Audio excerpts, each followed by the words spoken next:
The story begins inside a tense courtroom in Spain, where a parole hearing is underway. The defendant is a young man named Jesus, charged with hacking a computer system and causing millions in damages. Judge Carmen oversees the case, consulting Fenty, an AI system designed to advise judges. The machine coldly predicts that Jesus is highly likely to reoffend and warns he should not be released. In the audience sits Alicia, Fenty's creator, anxiously watching. But to everyone's surprise, Carmen ignores the software's recommendation. She chooses to give Jesus a chance, granting him parole and urging him to rebuild his life. Overwhelmed with relief, Jesus thanks her sincerely. After court adjourns, Alicia approaches Carmen, clearly distressed. She reminds her she sent many messages with no response and insists they need to talk. Carmen explains she's been busy, but they agree to meet Friday morning. Before leaving, Alicia stresses that the matter is urgent. She would never push this hard unless it was truly serious. Later, Alicia drives through the city, watching a press conference on her dashboard screen. Government officials proudly announce a national referendum to decide on implementing Fenty 2, an updated version of the AI system, even more powerful than before. Alicia's face tightens with frustration. She snaps the screen off, her irritation boiling over. Soon she arrives at Fenty's headquarters, where her team is gathered around a flashy advertisement for Fenty 2. The ad boldly claims the AI can now replace a human judge. Horrified, Alicia declares the launch must be delayed. The technology is not ready. Her ex-husband and co-founder, Bryce, immediately pushes back, reminding her of the commitments already made. Their argument explodes, Bryce shouting that she had no right to decide alone and swearing the board 1T let her destroy their progress. He storms out, furious. Alex, the operations director, warns Alicia that both the government and investors expect results, but she stands firm her decision is final. That night, Alicia drives home on an empty highway, her mind clouded with fear and doubt. Suddenly, her car swerves violently, skidding off the road and plunging into a river below. By morning, the tragedy is headline news. Judge Carmen watches in shock as reports announce Alicia's death, calling her Fenty's greatest asset.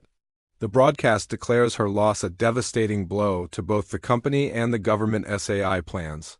Later, Carmen opens her laptop and finds multiple unread messages from Alicia, each pleading for a meeting. She is shaken. What was so urgent? Could it be tied to her death? Soon after, Carmen is summoned to the Ministry of Technological Transition. An official criticizes her low case numbers per quarter, insisting she used Fenty to increase efficiency. The woman points out that Carmen freed Jesus despite the AIS warning, highlighting her resistance to the system. Carmen is then introduced to Avala, a government employee overseeing AI transitions. He explains their focus is on Fenty 2 and asks directly, does she support it or not? Carmen replies cautiously that she hasn't decided. Avala then reveals Alicia once spoke highly of her, which is why she recommended Carmen for the auditing of Fenty 2. Carmen initially refuses, saying she isn't the right person, but after pressure she reluctantly accepts. Carmen later attends Alicia's funeral, where she listens as Bryce delivers a moving tribute. The very next day, she travels to a remote facility built by Alicia. Alex greets her warmly, giving her a tour of the research center that had grown from a startup into a national project. Inside, Carmen meets Sophia, the chief technology officer, who demonstrates how Fenty analyzes case files and compares them with judicial rulings. She proudly explains that in 90% of cases, judges reach the same decision as Fenty. Afterward, Carmen formally meets Bryce, who admits life has been unbearable since Alicia's death. Still, he says the team is grateful for Carmen's presence and promises full support. Though Carmen thanks him, she feels conflicted. The welcome is genuine, but the atmosphere is heavy with tension. Later, Alex walks with her outside, revealing something shocking. Alicia mentioned Carmen in her will. In the event of her death, she wanted Carmen to oversee Fenty's next version, making the system's launch dependent on Carmen's approval as a judge. Outraged, Carmen demands why no one told her sooner. Alex insists they believed once she saw Fenty 2 in action, she would approve it without hesitation. In the days that follow, Carmen buries herself in audit work. On one screen, she studies stacks of case files, while on another Fenty's verdicts appear side by side. Each time, her decisions match the AI's conclusions. Still, she cannot bring herself to trust it. Bryce pressures her constantly, demanding a decision. The launch date is approaching fast. Carmen reminds him sharply that Alicia has only been dead a week. Bryce coldly responds that he knows, but insists they must finish the mission she started. Later, Carmen meets Alex, who praises her and says their company needs someone like her, no matter what decision she makes about Fenty. But Carmen's mind turns to darker questions: Alicia's crash. Alex reluctantly shows her satellite footage of the accident. He points to another car that lost control on a blind curve.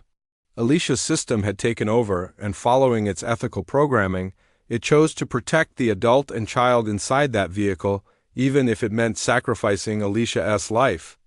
Carmen asks whether this detail was in the official verdict. Alex admits it wasn't. Only an engineer's statement was used. The full truth is buried under the Industrial Secrets Act. That night, Carmen receives a text from an unknown number. It contains a video of Bryce and Alicia arguing bitterly about the AI launch on the very day she died. Alarmed, Carmen turns to her colleague Manuela, and together they dig into the man who testified in Alicia's case. Carlos Vidal, an engineer working for Vincent, the company behind the car Alicia was driving. Determined to reach him, Carmen secretly searches for his contact without going through official channels. Later she meets Sophia, demanding to see Fenty's algorithm itself. Sophia refuses, saying she lacks authority. Carmen then confronts Bryce directly, asking why he isn't fighting to uncover what really happened to Alicia. Bryce brushes her off, claiming the timing is wrong. Carmen asks if Alicia truly wanted to launch Fenty immediately. He admits their plan was to release the system first and patch issues later. He also reveals that Alicia always admired Carmen deeply because years ago, Carmen had saved her from prison and given her another chance at life. Days later, the national referendum arrives. Alex and Bryce passionately defend their AI, claiming it guarantees fairness and erases corruption. High-ranking officials line up to praise it. But when Carmen speaks, she drops a bombshell. She announces she cannot approve Fenty's implementation, not yet. She argues that a system built entirely on past data is blind to evolving social contexts and will simply replicate old injustices. After the session, Alex corners her, urging her to reconsider. Carmen stands firm the system isn't ready.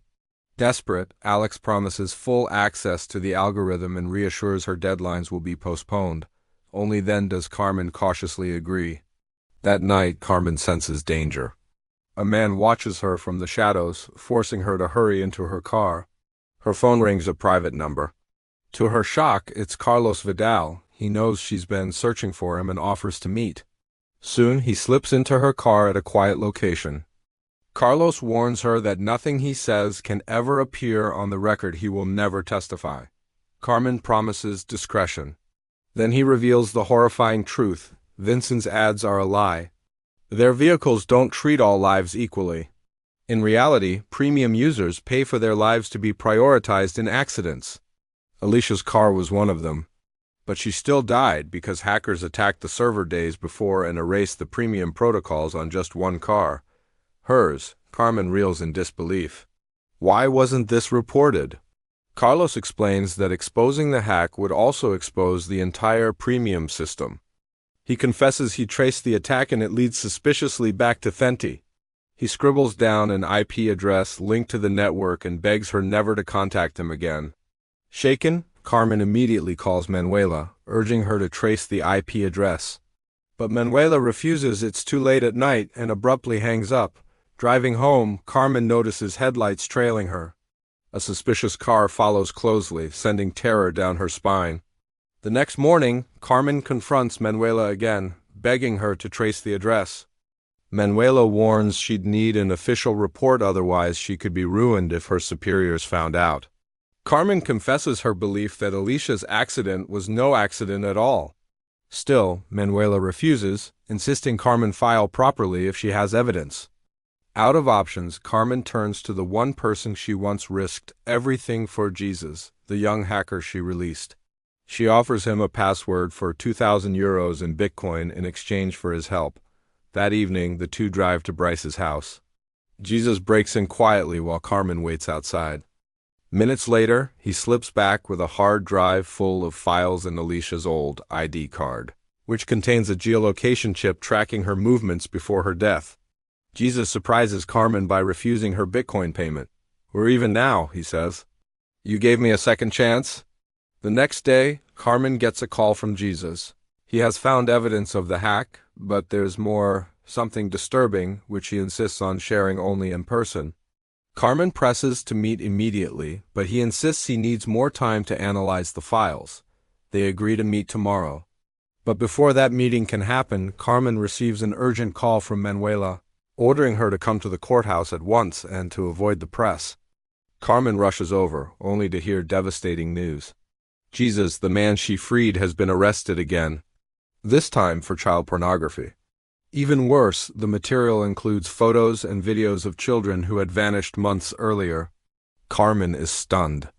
Manuela warns her the public will blame her since she ignored Fenty's warning and granted him parole. Soon, Carmen is dragged before her superiors. They accuse her of reckless judgment, releasing Jesus despite clear AI warnings. Now the parents of the missing children are preparing to sue her personally. Then comes the final blow. They play a recording of Carmen herself, making a deal with Jesus for 2,000 euros in Bitcoin. They don't know why, but they know she met him, and now it looks like bribery. Carmen explodes in fury at being spied on, but it doesn't matter. She is suspended, and the Supreme Court is likely to strip her of her role entirely. As she leaves the courthouse, reporters swarm her, shoving microphones in her face. They shout accusations, branding her as the judge who freed a pedophile. Carmen says nothing, her face rigid, as she pushes through the cameras and drives away in silence. Carmen is later seen swimming at the beach, but the calm waters quickly turn treacherous. The wind howls, the waves grow brutal, and she fights desperately to stay afloat. The ocean overpowers her, dragging her under until she finally loses consciousness. Hours later, her body washes up on the shore. Luckily, bystanders spot her and rush her to the hospital, saving her life just in time. The next morning, Manuela visits Carmen at her bedside as her condition begins to stabilize. Together they watch the news, and the updates are shocking. Fenty 2 is set to launch tomorrow, with Alex announced as the new company president. Bryce has mysteriously disappeared, and authorities searching his cabin claim to have found evidence that he orchestrated Alicia's death, branding him a wanted criminal. But the most stunning twist? Carlos Vidal, the very engineer who confided in Carmen, has now been unveiled as the lead engineer of Fenty 2. Even more damning, reporters reveal he has a history of working closely with Alex. Carmen is floored. Alex had looked her in the eye and insisted he had never met Carlos. The next day, Carmen is discharged from the hospital and wastes no time. She goes straight to the prison to meet Jesus. Behind bars, he swears his innocence. He insists the charges against him are fabricated, just as the accusations against Bryce must be. If someone planted child pornography on him, they could have easily planted evidence against Bryce too, erasing them both with a single move. Jesus then demands to know who gave Carmen the IP address. He warns her that whoever it was deliberately manipulated her, framing everyone at once to clear their own path. He reminds her about Alicia's geolocation chip and insists Bryce must have had one too. Determined, Carmen and Manuela manage to access Bryce's chip and trace his recent movements. They discover he was last tracked in a forest north of the coast.